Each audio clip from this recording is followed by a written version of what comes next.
In today's video, I'm going to teach you how to find and remove duplicates in Google Sheets. Open your Google Sheets file with the data you want to clean. If this is an important list, consider working on a copy so you can compare results later. Start by selecting the cells you want to check for duplicates.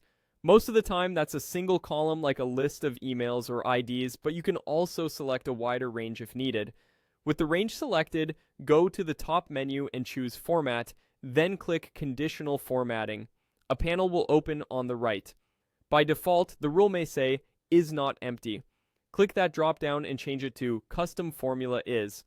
In the formula box, type county F A1 1. This formula looks down the entire column A, counts how many times the current cell appears, and flags it when the count is greater than 1.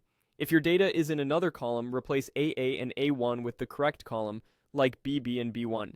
Choose a fill color if you want duplicates to stand out, and click Done. You should now see duplicates highlighted in your selection. This is a great way to visually confirm what will be removed.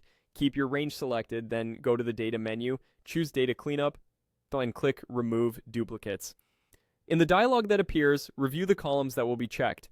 If your selection includes a header row, check the option indicating your data has a header so the title won't be treated as a value. When you're ready, click Remove Duplicates. Sheets will scan the selection and remove repeated entries, leaving only unique values. You'll see a summary of how many rows were found and how many were removed. Click OK to close the summary. At this point, your list is cleaned. If the conditional formatting is still on, duplicates should no longer be highlighted. If anything remains highlighted, it means those entries are still repeated within your selection. You can keep the rule to monitor future entries or remove the rule from the conditional formatting panel if you no longer need it. Finally, reselect your cleaned range and continue working as usual. You've used conditional formatting to spot duplicates and the built-in Remove Duplicates tool to clean them safely and quickly. That's all there is to it.